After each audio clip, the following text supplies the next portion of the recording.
Now, welcome, Bits and Bobs, coming at you on a Thursday.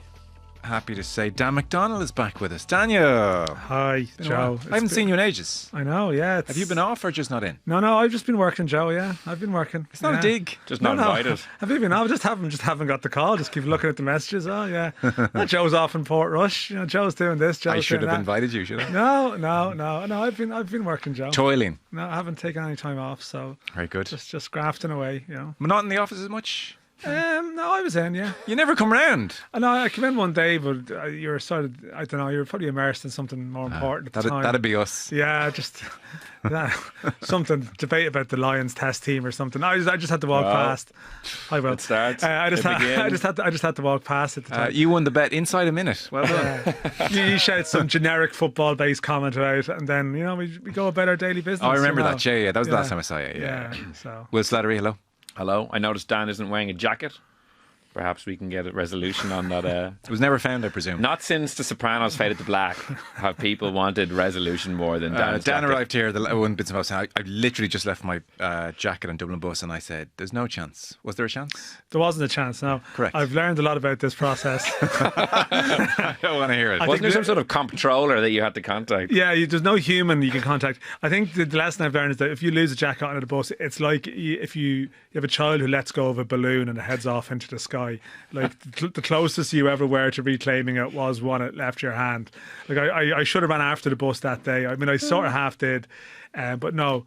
The first Friday after it, I got an email like lost property notification.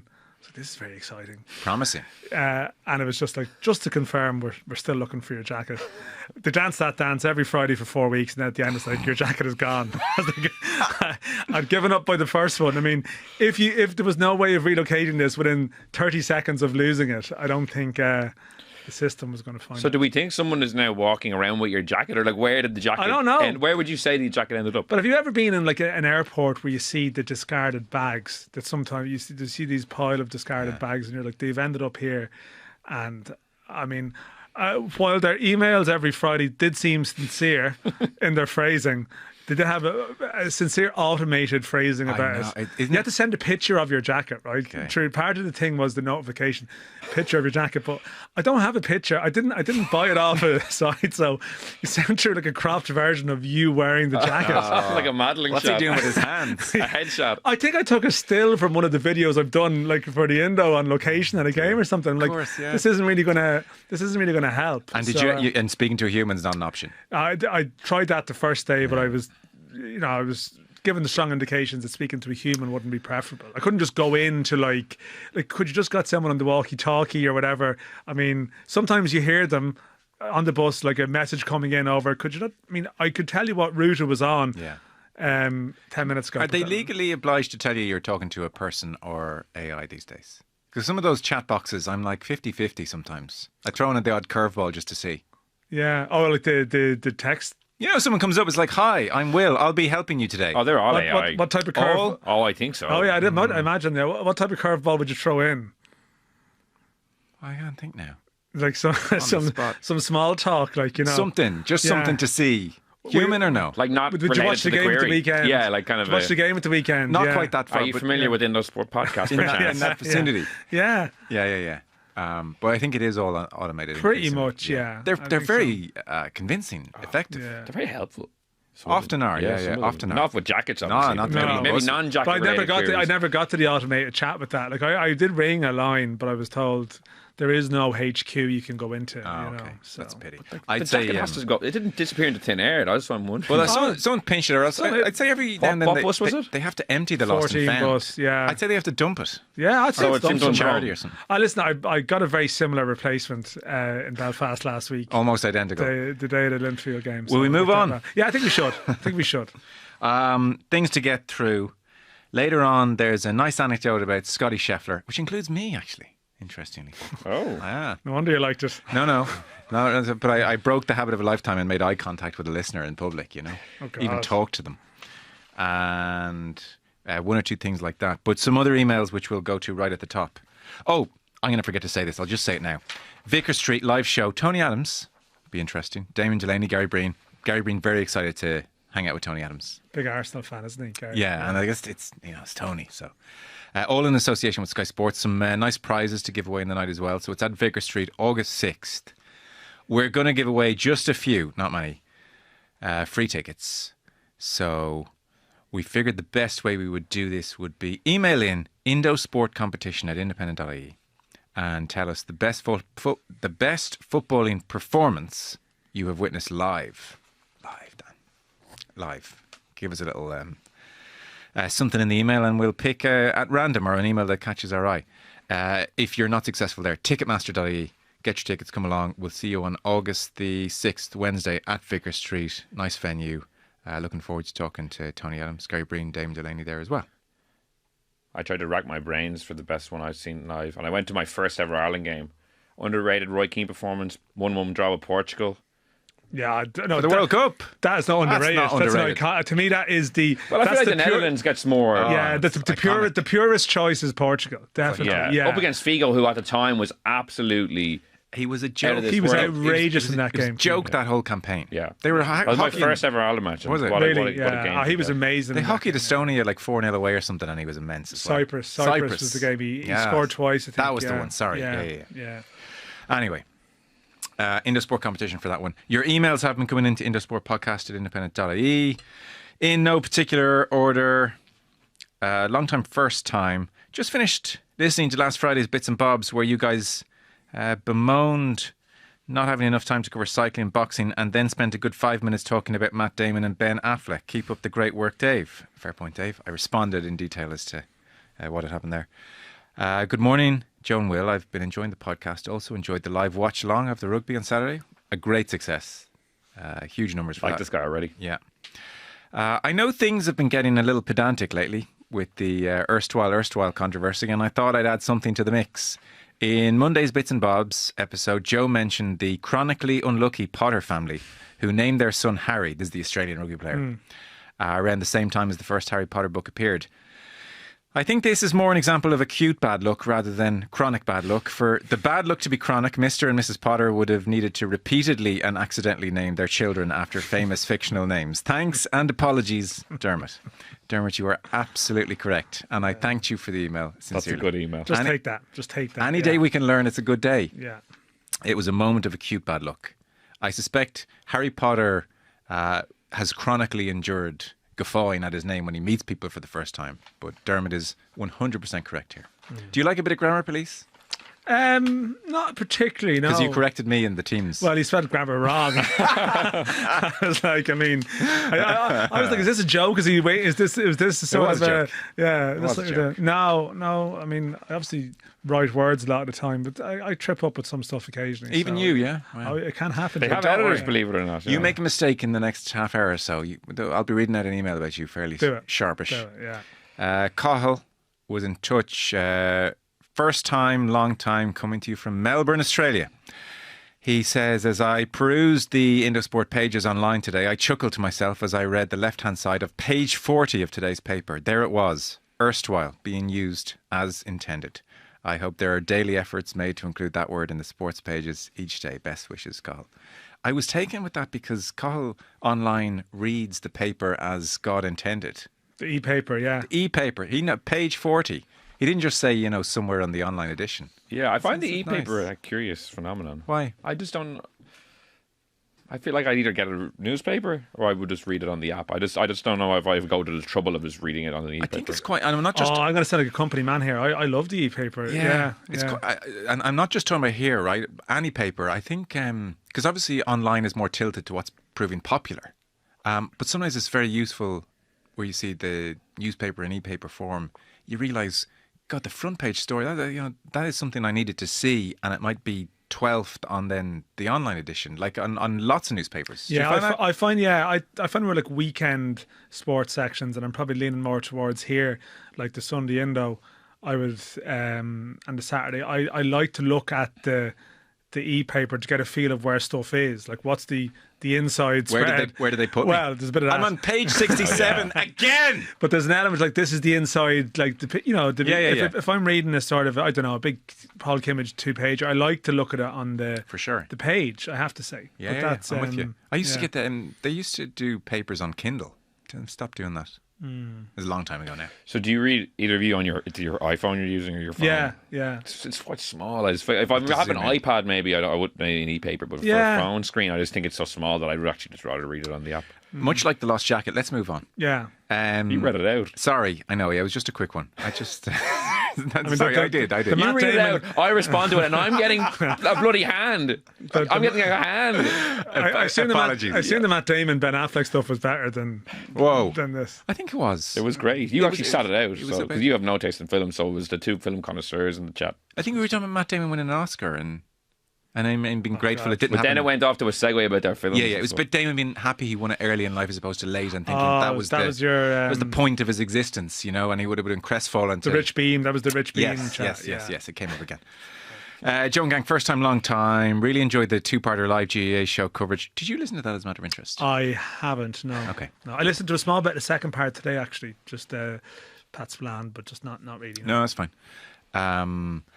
I can't be the only one to think that whilst I am somewhat in agreement with John Milan, his rant on GAA Plus was a bit off the mark for me. He said that not enough pundits are talking about it. Listening to your, always excellent, output and the output from other leading podcasters, publishers, GAA Plus is probably the most discussed thing after the new rules, often more so than the actual games, which may have been free to air. At the end of the day, it costs money to broadcast games, and I'm yet to see a viable alternative solution to GAA Plus. The same challenge is being seen across League of Ireland, the URC, lower league football in the UK, the list goes on.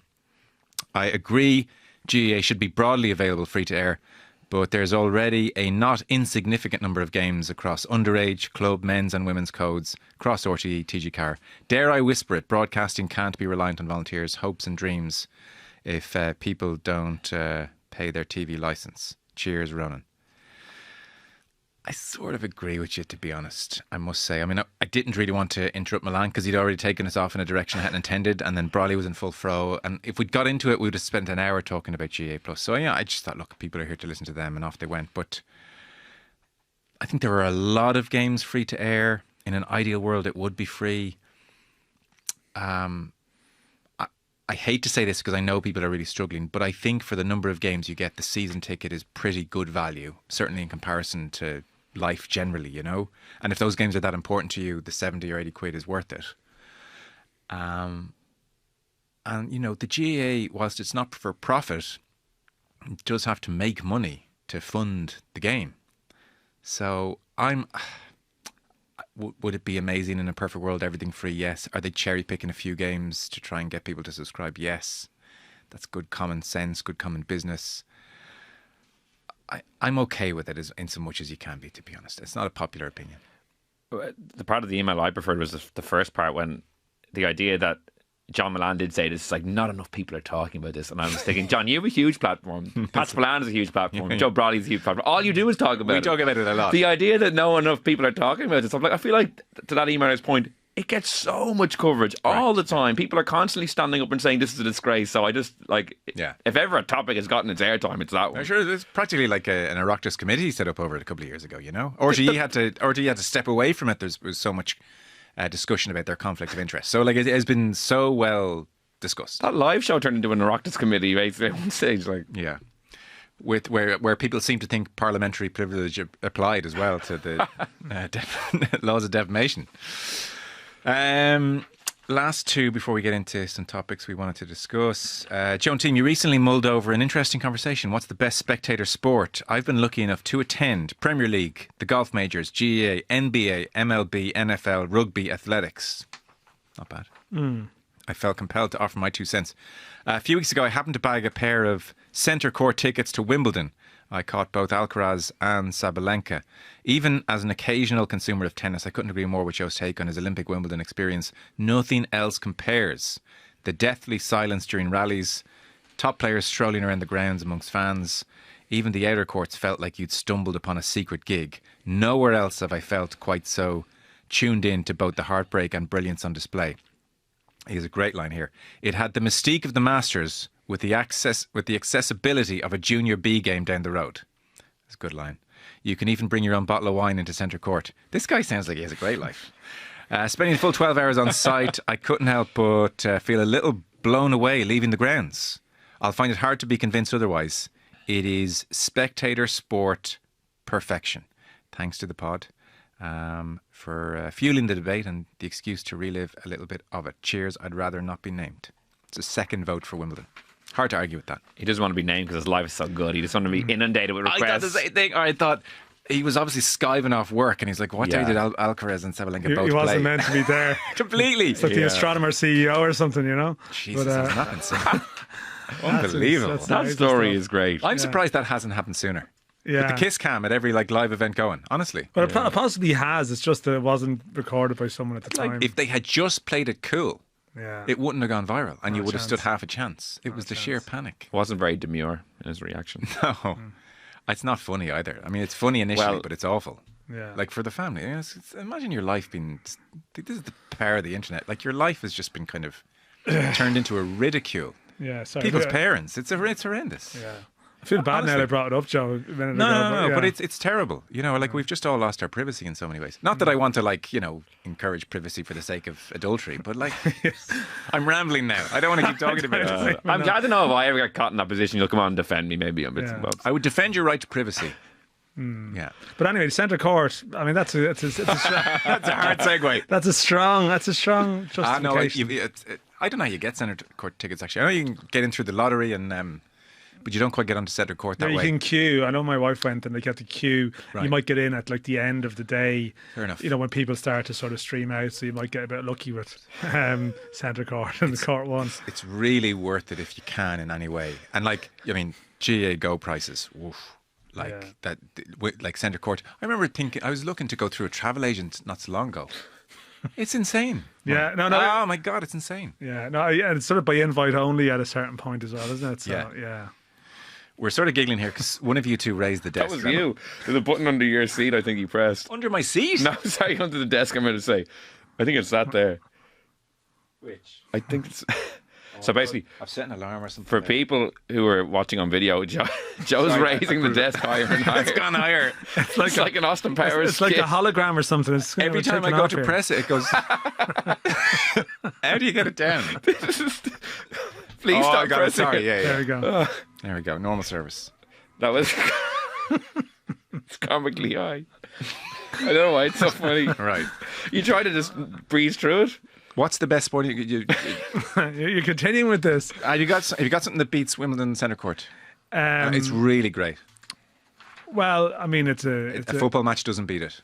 I've been to 4 World Cup finals. Like that's. I've been to one. Doesn't beat it. Yeah. I don't know. What are you talking about? The feel of vantage the occasion, point. The vantage point, proximity, beauty, vantage point, atmosphere. I mean, like everything. But in Qatar, right? Qatar was. I mean, it was vulgar in a lot of ways, but the World Cup final, Messi is probably the best thing I'll ever be at. Correct.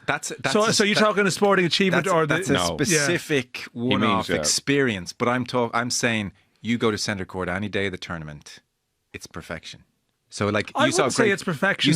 You saw a great football match. I'm saying you could go to centre court and watch any one bad tennis match, good tennis match. I saw Serena Williams hockey someone like love. And it was still amazing. But the setup and everything around it, That specific World Cup final as a standalone event, you can't beat that. Yeah. I'm talking like general. So well, like I think does that mean that no kind of team sport event could compete with it because you're just going to a stadium like... Yeah.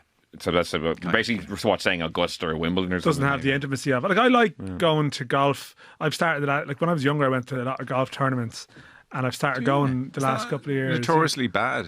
Yeah, but I see, this is the thing I like. I actually don't mind the Irish Open and just going out and following maybe a lower profile group and walking along with them. That's good. And it has a little bit of that. Like I was at the Open in 2000 in St Andrews when Tiger Woods.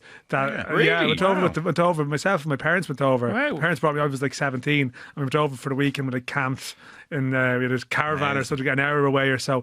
I think we went 3 to 4 days. Yeah, so this was like. What was that like? Oh, was everyone just like? Sorry, Andrews is a dreadful viewing experience because it's an out and back kind of course. Basically, the entire middle of it because there's tons of shrubbery and between the holes. So actually, you're never have you been more on the perimeter, and there's stuff happening like right in the middle you can't even get near. Yeah, right? It is. Yeah, no, you're right. And it's strange. I remember we went one of the warm-up days and just down by the road hole watching a couple of the Argentines, like Eduardo Romero and I wonder if Cabrera, it might have been a young Cabrera, but they were all there just like chipping balls off the road hole, and it was great. But also being there for like Tiger in his pomp, and that was great. And I still, in the last couple of years, I've decided just to go to the Irish Open every year, just one day, and just sample it, and I think that is a good experience. But I know what you're talking about, the centre court, the Crucible. I think is one. You talk to the snooker aficionados, they love the idea. I'd say that's possibly comparable because you have that intimacy. It's not like a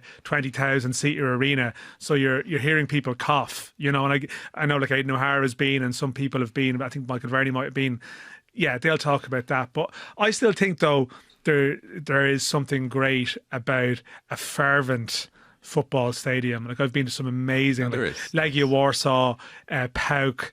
I've been to some like the Premier League is obviously great because it's the best football, but some of the stadiums can be very sterile and very samey, and some of the major tournaments are very sterile and samey. But you go to Legia or you go to PAOK, and it's like this is an experience. Like this is an angry, brilliant experience. You like a robust atmosphere in your football? Yeah, definitely. But the issue with team sports is the proximity. The closer you are, the worse your view is most times. So like you have to almost be at a certain vantage point, a certain distance to actually get the best view. Whereas some of these other sports, if you're up tight, it's actually like really good, and you can still see the intricacies, which isn't really the case of football, rugby, Gaelic, whatever. We had a last email. Then we're getting some stuff. Damien, I haven't verified these, but it's the viewing figures. The Australian one sounded right. Well, like, why would he go to the trouble of emailing? Well, he seemed like a good skin. Good skin, Damien. Hi, gents. Some viewing figures from the other night. He's talking about the Lions match and from Australia. The Lions is basically rugby. There's 4 teams, and they come together. They've come together to collectively play a weaker team. Am I understanding the concept correctly? A team that most of them could beat individually. They all get together. They're all ranked above them. Put the car keys in the bowl and head off, and see what happens. Yeah. So he says, hi gents, some viewing figures from the other night and recent weeks on Channel 9 and 9 Now, which is the app version, both free to air. Lions first test, 850,000. Ladies state of origin, 1 million. Men's state of origin, 4.8 million. I think that Joe Schmidt has a responsibility to promote the game. There's not a word from the camp to drum up some intrigue. This series needed an Eddie Jones to get interest going. Thoughts on coaches promoting their game? All the best, Damien. Well, it's funny. I mean, I'd say Rugby Australia are just sickened with how the whole thing has gone, because they got rid of Dave Rennie, who was doing an okay job under bad circumstances, and they put in Eddie Jones. And I really do think part of it was, Eddie Jones obviously an amazing CV, to just get some juice going, hopefully a good World Cup, and then the Lions series, Eddie Jones, the home coach, Lions, he'll make this thing fizzle. He'll be like Razzie Erasmus. But then that went so disastrously. And then a home World Cup as well. Yeah. He had to come out. They've put in Joe Schmidt, the last man on earth who's going to, and it's to his credit in many ways, get involved in any kind of silliness in the media or give anything. So he was never going to drum up interest in a game which is sort of flailing. But it's not a good viewing figure, is it? For the first test, like state of origin destroying it, 1 million for the ladies, 4.8 for the men. 850? Lions 850 in a country the size. What's the population 26 there? million according to my Wikipedia search. Because I just looked at the Irish viewing figures for 2024. 6 rugby matches got more than that in Ireland than that got in Australia. Yeah, like I think you did Ireland Italy. I think Ireland Italy was virgin just in the year gone by. Am I correct in saying that? Can't remember. Well, anyway, that got more, 10,000 more than like Lions Australia in Australia, which that's baffling to me. Like rugby does do quite well, but like we're a tiny country, like so like that's staggering. If I'm presuming Damien's figures are correct. Yeah, that's amazing. Yeah, I was only even property in Australia 20 years ago or so, but the state of origin was on at the time, and I probably had this idea growing up of like David Campese and Michael Lynagh and like iconic games involving Australia. And it was only when I was there I just realised, oh God, like it really isn't even then. And they had the World Cup, was it 2001? But there was so many expats and people are invested in that. And I went to Aussie, talk about occasions actually, I went to an Aussie Rules game and stuff, and you just realise across the cities the different sporting habits, and Yeah, when the team also isn't particularly good, that's I mean, to start with, they had issues, and then when the team isn't good, that's a bad cocktail. Yeah, my entire life, people have been telling me how little people in Australia allegedly care about it. I know. This was even when they were, as you say, when they were class with Grieg and Larkham, John Eales, Tim Horn, even winning World Cups, winning Line Series. Even then, people were always just saying, "Oh yeah, but no one likes it, no one cares. It's only private schools in Australia." So interesting. You heard John Eales' nickname, did you? Nobody. Yeah, Yeah. because nobody's perfect. Oh God. That's good. I like it. Yeah, He's perfect. He's amazing. He was a second row who slotted touchline conversions in a Lions Test series. It is like it's like a complimentary one. There's a journalist whose nickname who's particularly tight, and their nickname is Crime because crime doesn't pay. You know. Will that journalist know who he or she is? Are you going to come up to me afterwards and say, edit this out? They wouldn't be listening. No, they wouldn't be listening. It's fine. Jesus, take everyone down. They're not Irish. It's fine. All right. They're not Irish. Yeah. No, We're safe. We have a lot of people listening. So come here. There's been a lot going on in Irish football. Shelbourne 0, Carabag 3. It was 1-0 until the 81st minute at Tolka, so second leg to come. And we should stress, having beaten Linfield, there is a guaranteed playoff Europa, or I think even Conference League. No, they go into the Europa League next, and if they lose that, they're guaranteed a Conference League That's playoff. It. Yeah, to get into group stage football conference. So look, beating Linfield was the big thing, and there are safety nets here along the way. Shelbourne were always pretty much expected to struggle against Carabag. That said, when you're 1-0 down 81st minute, it's a sucker punch to concede 2 more. You were at the game, I presume? Yeah, look, they played pretty well. I mean, you know, Carabag were here in 2019. They played Dundalk. It was 1-1 in the home leg, as in Oriel Park, and I went over to the second leg, and Carabag were a different animal. They're a machine, like Carabag. They never lose in this round. They've been in group stage the last 11 seasons. Their manager's been in charge since 2008. He's up to 700 games. They've won their league, I think, the last 11 years. Their team is sort of multinational. People talk about, God, is it deflating? And Azerbaijani team is like on a different level, but I mean the team is like 4 Brazilians, French, Portuguese, Cape Verde international. Oh yeah, well Azerbaijan is effectively, look, it's a borderline police state, and football is funded, and Carabag are funded, so they're a bit of a phenomenon in their own world. They're trying to get to the Champions League. Look, they're not amazing either. They're not like an extraordinary side, and Shell's actually started badly, looked a bit overawed, settled into the game and played pretty well in the second half. And it was one of those where it looks like they got tired and they conceded 2. It was more they were pushing. If they wanted to shut it out and get the 1-0, they probably would have got there. They were left a bit open as they went chasing the equaliser.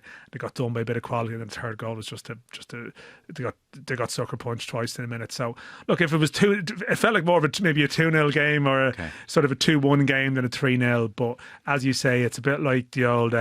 Remember 15-1, that quiz show? They've got 3 lights. One of them is going to go off, but they've still got 2 lives left. So and the big one is quite likely to be the last one. Like, they're not going to play a team as good as Carabag if they end up in that Conference League playoff. Not at all. Okay. So I think the benefit for them, and Joey O'Brien was saying it afterwards, is that it'll just sharpen them up a bit. They don't play players like this on a regular basis, and it's a hell of a culture shock to go from playing Linfield, who were very limited ultimately, and out of season. Like Carabag were also out of season, but they were in a training camp in Austria playing Red Bull Salzburg last week, and just a different level.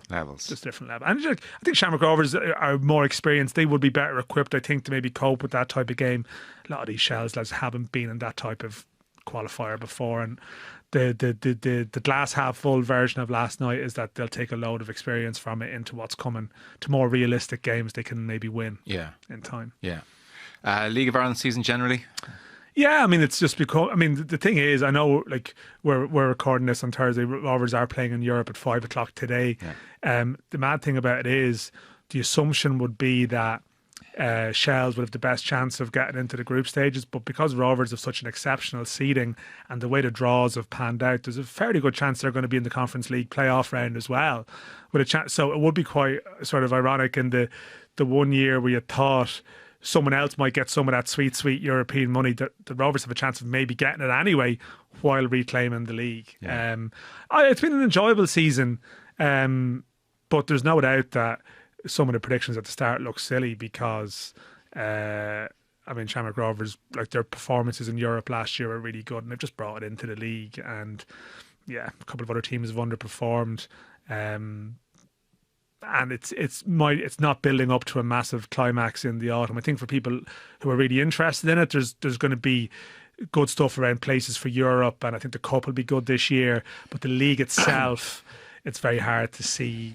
like suspense. Like last year was the first proper title race in close to a decade, really, and it's hard. It's like that set a very high bar of expectation. I know. Do you know what it feels like to me? It's when Lewis Hamilton and Max Verstappen reached the most incredible crescendo in Saudi Arabia, and everybody said, "Oh my God, give me more!" Yeah, and Max Verstappen went down and won the next three. Yeah, and killed it. Yeah.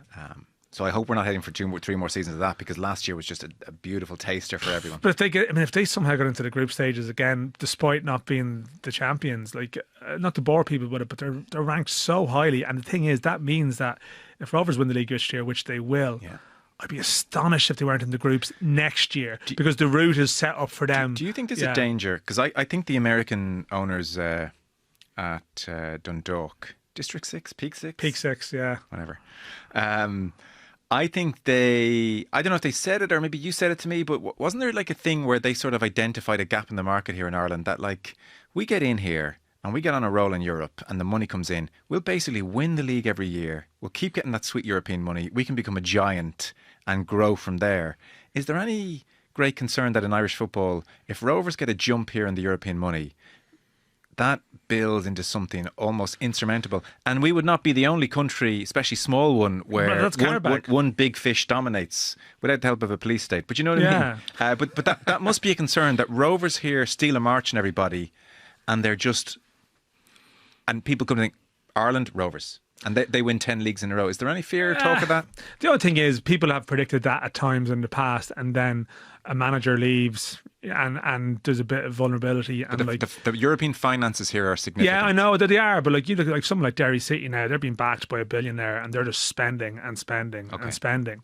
And the one thing I would say is, because the league results generally have been good the last couple of years, mainly propped up, but not exclusively propped up by Rovers, we now have a second team who from next year will start in the Europa League and have a chance to drop to the Conference League. And it's just like, if you might get a second team. The next step is to get a second team into the groups.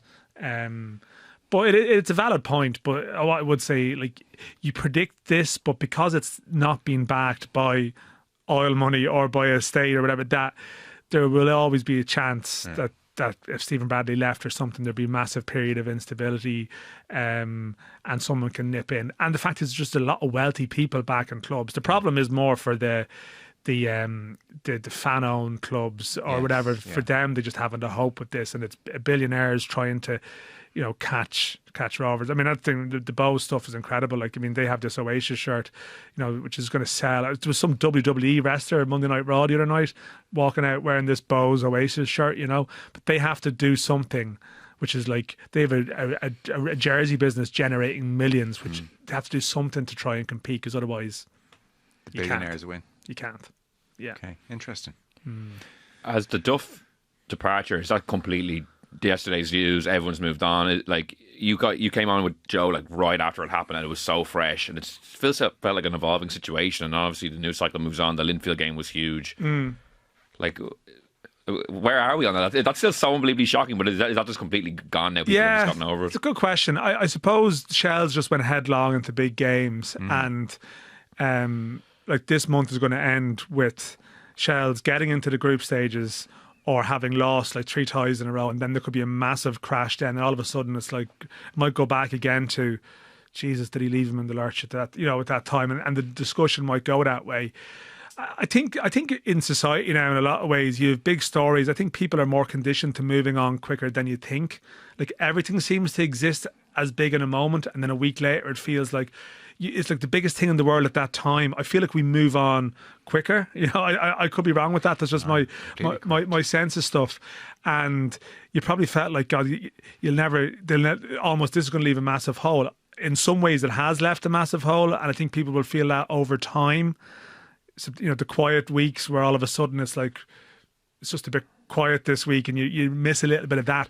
I think probably because Shells have just had these huge short-term massive games, like, you know, they're headlong in the middle of all sorts of stuff that they haven't maybe had time to breathe. I think maybe the digestion period comes. There's no doubt, though, it has been quieter. It has certainly been quieter. Well, I think, I mean, take this week, Duff's post-match comments about this game. Yeah, you are completely right. You know, Joey O'Brien is just not going to court that, and you're completely right. To his credit. But like, just as you peruse the websites or the paper, e-paper, indeed the e-paper. Pre-match, I didn't hear what I know he's talked about maybe summoning the Tipperary hurlers or whatever. Yeah. but it's just not comparable to the noise of a Duff adventure. It's a great pity for the league. You hope he comes back at some stage. Yeah, Alistair, he might at some stage. But like, that is the thing.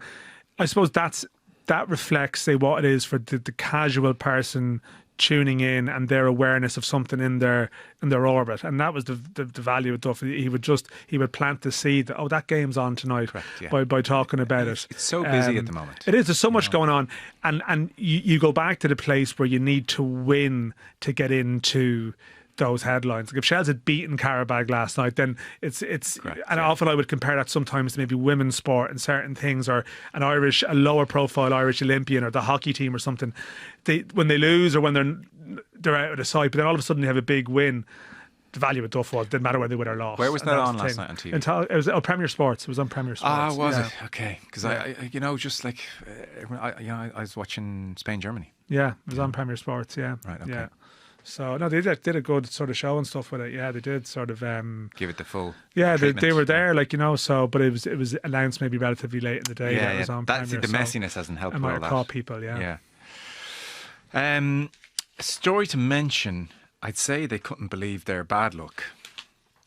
This all blew up. You'll remember Basketball Ireland in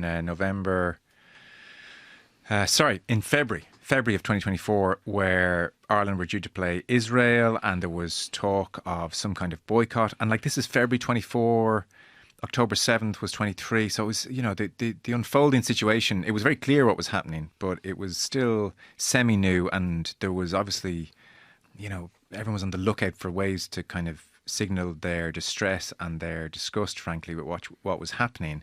And a great pressure came on the Irish basketball women's team to boycott the game against Israel. And in the end, quite a few players withdrew. The players who did play, they refused to shake hands with the Israelis, and then they were comprehensively beaten.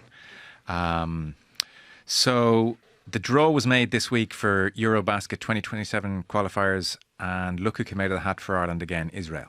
So straight away, everybody was on to the Basketball Ireland CEO to see what the story was. And Basketball Ireland have released a statement, clearly, I would think, in response to various media requests, a statement to say extremely alarmed by the ongoing humanitarian situation in Gaza. It's awaiting clarity from FIBA, the Basketball Authority, the International Basketball Federation, on a number of matters. So I would think that suggested to me clarification on consequences, perhaps, for some kind of action or even boycott. I don't know. That was my interpretation of what they meant, but they're awaiting clarity on certain things. The reporting is that if they were to fail to fulfil their first fixture with Israel, they'd get fined €80,000. Failure to play the return game, the fine would go to €100,000. And along with, I mean, that's not nothing. They would also be removed then from the Women's Eurobasket 2027 qualifiers and the next one for 2029. So it'd be a big price to pay. Back when this all blew up before, the Basketball Ireland CEO, John Feehan, said that a boycott would not make a blind bit of difference, and he said he was not prepared to destroy my sport for a gesture that will have no impact. So I suspect this will blow up again. I mean, how's your luck to get Israel? I don't think they'll come under as much pressure this time around, is my sense. Just think the whole thing has moved on to a level now where the whole world increasingly is talking about this. And also, you know, I think there was that Gary Gannon filed a legal action against Central Bank, or is due to today, because the Central Bank is facilitating the sale of Israeli bonds on the European market. And there is also just the endless delay over the Occupied Territories Bill, which is now renamed something else, and it excludes even services and tech, which is very significant. So it's watered down, and even still, it's not being passed through. And I guess the whole, it's reached such a depraved situation that I don't suspect Ireland, or certainly the world, but I don't suspect Irish people are going to look to this basketball team to destroy their subsequent chances, their subsequent even inclusion in the 29 qualifiers, when it will make zero difference. Maybe a non-shaking of the hands again. I think a lot of people would approve of that.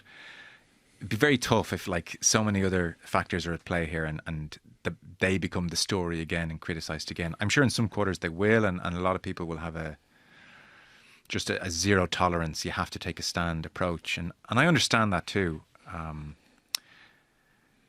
It's horrendous. I think we all have the experience of coming in every morning. I do anyway.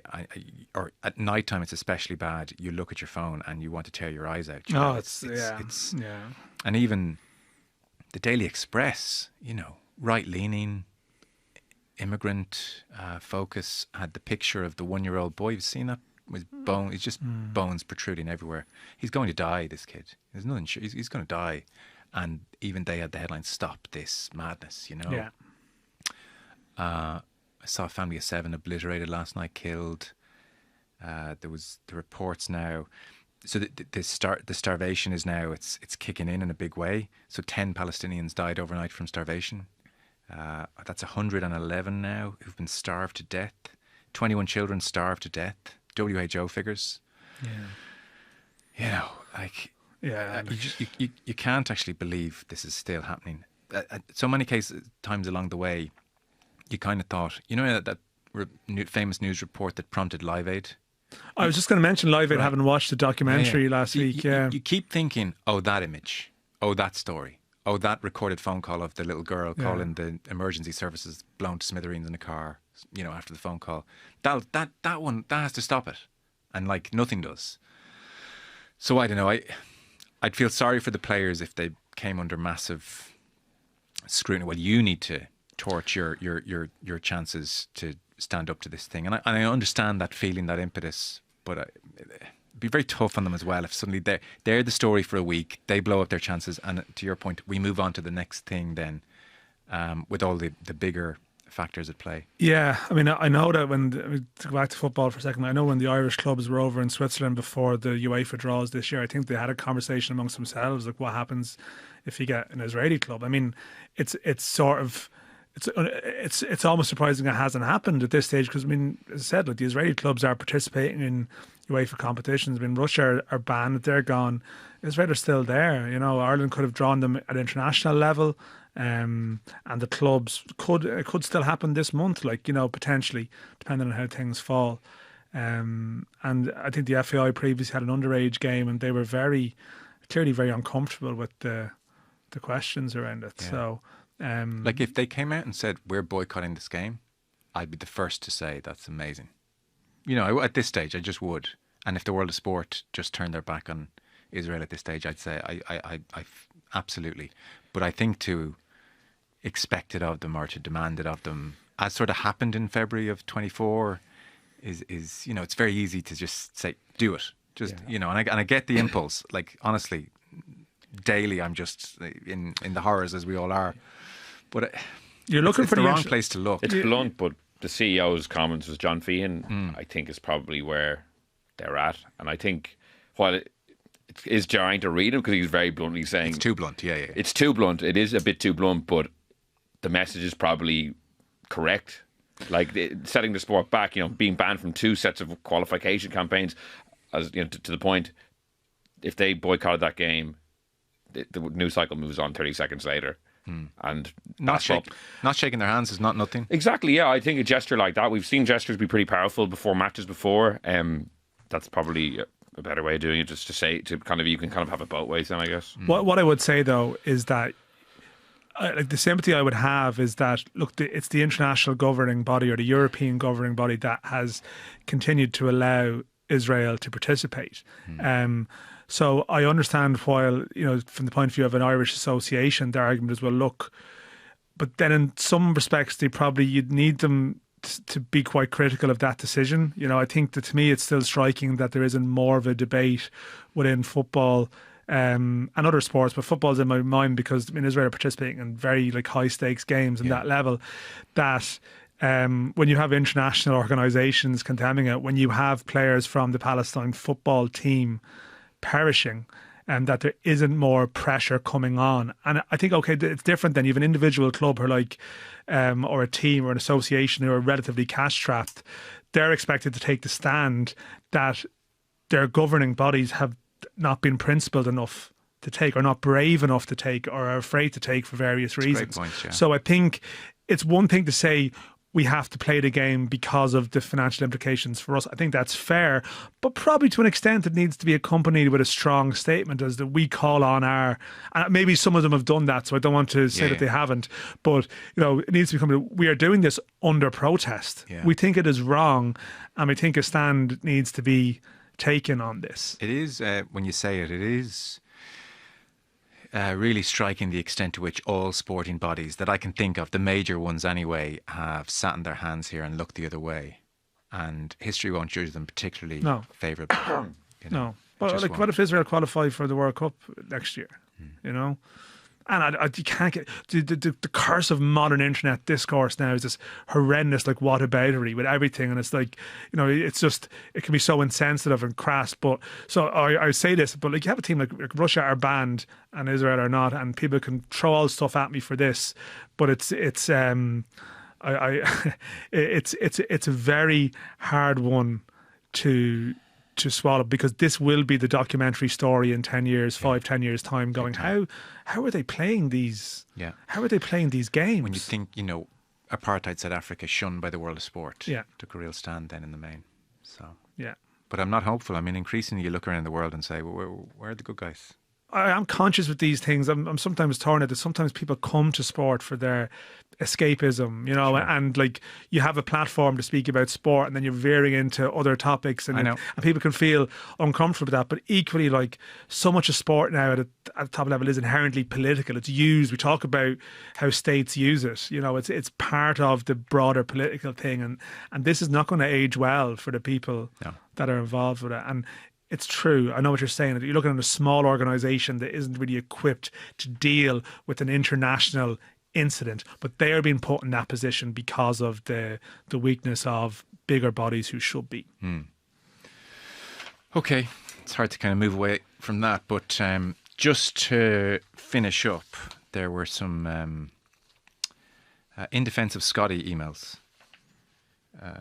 Is this one where you make eye contact with someone? You sort of teased that earlier on. Oh, I'll get to that. Yeah. But Brian Oliver just made the point that, hi lads, in the aftermath of Scheffler's extremely impressive snooze fest of a win in Portrush, there have been many unfavourable comparisons made with the excitement generated by Tiger Woods and his multiple blowout wins in majors.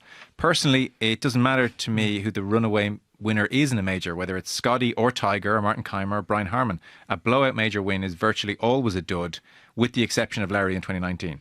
And I'm sure lots of non-Irish people think that was a dud too. Tiger winning the Open in 05 by 5 shots, so weird. Well, 2000 for him. 2000 was...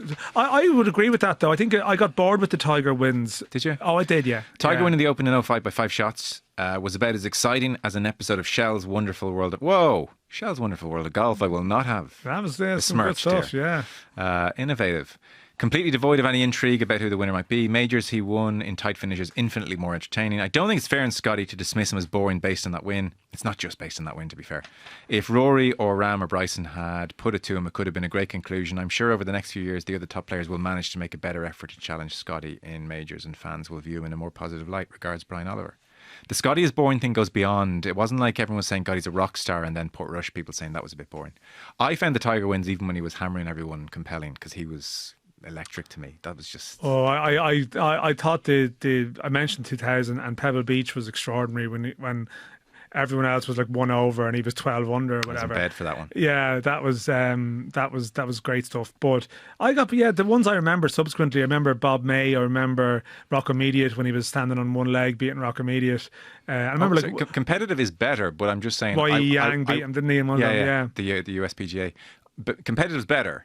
But still, Tiger doing anything was fine by me. When Rory ramped home to the US Open in 2011, like he won that by a Tiger Woods margin. Were you gripped? Oh yeah, gripped. That was the first one as well. And it was just after. It was really just after Augusta as well. Such an exhibition as well. I mean, it was so like thrilling. It's like, oh my god, this guy's every bit as good as they said. Well, in the following year, the PGA Championship, he beat David Lynn by like 9 shots or something like that. Kiwa. Yeah, that less. Sure. Well, yeah, less. Or are we still maybe slightly less? There'll definitely be a green tinted view of that stuff. I'd say a lot of neutral viewers around the world viewed Shane Lowry in the same way. I think we might have viewed Brian Harman. You know, where's the intrigue on the Sunday? Rory in 12 was still amazing because it was like, oh my god. I mean, they thought he was going to be Tiger Woods. Yeah. Whereas Lowry in Port Royal is a better example of one that the Americans all thought that was pretty forgettable. Yeah, they enjoyed the scenes in 18, but they didn't enjoy the tournament. Rory won the PGA 2 years later, beating Mickelson by 1 shot, and I have much stronger memories of that than the one in 2012. Yeah. I think the thing with Scheffler last week was, to me, the disappointment was that while it's a great course, the conditions it just ended up being a bit boring to me on the Sunday because of the lack of jeopardy. That the back nine wasn't particularly challenging, so there wasn't even that possibility of trouble. And I kind of wish the wind had been blown a bit last week. I think that would have been, I would nearly have preferred if he was 8 under and everyone else was level to him being whatever he reached in the end, if you know what I mean. I know what you mean. But it's now getting to the point where being down on Scotty for his personality or whatever, it's a bit like the Lions tour. It's overdone. I don't want to do it anymore. Backlash to the backlash. I know you've done this to death in the show, so I'm going to go over it. But I would have thought his comments, the press conference last week, have made me a lot more interested in him. I think you said that with, maybe was it Brandel Chambly, you talked about it, or one of your guests about that point, that actually I'm more interested in him now because weirdly he seems to be a superstar who's a little bit of a rounded human being and recognises that the most interesting aspect of that to me was the coverage, and Faldo was on commentary one of the days and Faldo just could not understand what Scheffler was talking about. Faldo had several broken marriages and a sort of a really sort of like put the sport before everything, probably at the expense of everything. We had John Hopkins on a podcast last week about Scheffler, and turned out he'd written the book about Faldo, and he said he compared him to Faldo and said, he said, for instance, those depths that we saw with Scheffler, they were never there with Nick. Nick just wanted to be the best golfer in the world and dedicated himself to it, and that was it. Scheffler's thinking, bit of a lost soul, actually, Scheffler, increasingly, which is nice. It makes Harrington fascinating, though, doesn't it? Because he has a lot of the balance, but probably still has that obsession with golf as well. Do you want? So here's, in defence of Scotty, here's the last email. Hi Joe, myself and some friends attended the practice day last Tuesday at the Open. Sorry, by the way, Sean, I butchered some of your email because it was quite long. But anyway, they were super fans. They went on the Tuesday. They went up on the Monday night so they could get up early on the Tuesday. We decided on the Monday to go to the Harbour Bar for a few quiet ones that night and quickly bumped into snooker legend Dennis Taylor, who in his own words was out for a few loud ones. Never heard that expression before. I'm going to take that. Can we verify this? This wasn't the only person of note we met that night, though. I also bumped into you. And passed on my appreciation for the podcast. You told me you were tipping JJ Spawn or John Ram to win it. I'm glad I didn't bet on either. Isn't it funny how we all have our own truth? What I said was, I hope it's not another JJ Spawn. As in, I hope it's a big name winner. And then I said John Ram, I think I would win. But he took that to mean JJ Spawn. I hope it's not JJ. Who can stop him? When I saw that email, I was like, there's no way to JJ Spawn. I was like, I really didn't. And it turned out, I don't know, Joe, you out for a couple of loud ones. Like, how many loud ones did you have, Joe? I was fresh after my C-swim. When you tipped JJ Spawn, you had a few loud ones. Because JJ Spawn was in the Harbour Bar that day. At the time? Yeah, so I suddenly ducked when I said, I hope it's not another JJ Spawn. And then was he actually? Yeah. Yeah, it was cool. They all go to the Harbour Bar, the golfers across the week. So it's like the key pub, I think, in Portrush. Yeah. Back, though, to the golf. Tuesday was a cracker. We got to see all the players up close, relaxed, and had a bit of crack with the crowd, them having a bit of crack with the crowd. None more so than Scotty Scheffler. The rain came pouring down 4 o'clock. Scotty decided to bring his practice round to an end after 9 holes rather than suffer on in the conditions. Myself and my friends lined up at the ropes leading from the 9th green to the halfway house where Scotty would be driven back to the clubhouse. He stopped and signed for many fans and signed a flag for myself. He moved on to my friend beside me, who asked, could he get a selfie? Sorry guys, I'm only signing today, said Scotty. No problem, Scotty, that's fair enough, my friend replied. And we all stood back and let some more fans through. We stood and watched for a couple of minutes and began to walk away when we heard a Texas accent shout, hey, where's the guy who was looking for a photo? We turned around in amazement, all 4 of us, and my friend said it was me. You guys actually took that really well, Scotty replied. Do you want to get a group photo? We couldn't say yes quick enough, and we got our group photo with the world number 1, an eventual champion golfer of the year. We could not believe the humility and kindness of the man at the pinnacle of the sport, and Scotty won a few new fans as a result. It's a special story for each of us that means someday we'll be able to tell our kids that the world number 1 asked us for a photo. Thanks, John. I love that. Go, Scotty. I love that, but I think there's something in that you see. It's often take. You see the mobbing of the. And sometimes it just can be borderline rude, and I like that. Well, it's just completely rude, or sign this or this thing of like the kids wearing a T-shirt, and it's like, well, have you made this, or have your parents made you make this? I like that. I think he respected. They're treating me like a human being. Yeah. Therefore, I'll give a bit more as opposed to the phenomenon you're saying. Yeah. I mean, celebrities would say all the time that they just come up and it's like selfie, zero eye contact, just like phone up straight away. And you come up and have a conversation with me. It's a more enjoyable experience for me. This is why Roy Keane ends up in scraps with people in stadiums and airports or whatever. Is the Twitter feed still going of Keane getting selfies with people? Oh, I don't know. Actually. Have you seen that? No, I haven't. What? Yeah, no. Oh, there's an X account that just compiles all the selfies people have with Roy Keane down the years, and he's just like livid in 80% of them. Hating life. Yeah. Were you asked for your open tip, or did you give it unsolicited? I was asked. Oh. Yeah. That wasn't just your listen. Between me and you, JJ Spawn. See that man over there at the bar? Yeah. He's looking sharp. That's like the jockeys giving tips at the races. Just give them. Ruby Walsh should always say, just give them any old tip just to make them go away. JJ Spawn. Joe Malloy over there said JJ Spawn. 200 to 1. You just wanted to find the quickest way down that conversation, Joe, and that's what happened. No, there. a few people stopped. Actually, we were standing outside. Who? Okay. Yeah. You'd want to be getting recognised as the Open. It's true. They're my people. Yeah, to be fair. Yeah. You'd be worried. Yeah. We won't make a habit of this. Long-time listener and YouTube subscriber. Thanks to an early recommendation from Armagh man, Rory Macaulay, who has gotten all of us Italian-living expats onto the pod. There you go. That's the shout-out. We're not going to make a habit of this, by the way. This isn't like a radio show.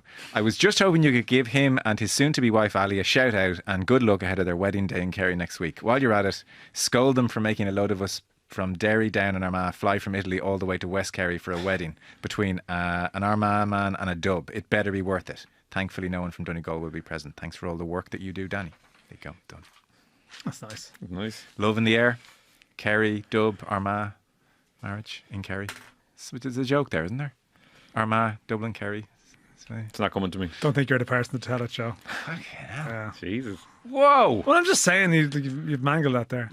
But best luck. Hope you have a nice day. You did a better job raising this table. It's a terrible link. Yeah. Okay. I didn't know I had this power. It's such a sight gag, so the podcast listeners don't know what's going on. YouTube subscribers will see. The table has a mind of its own. I think we're done, are we?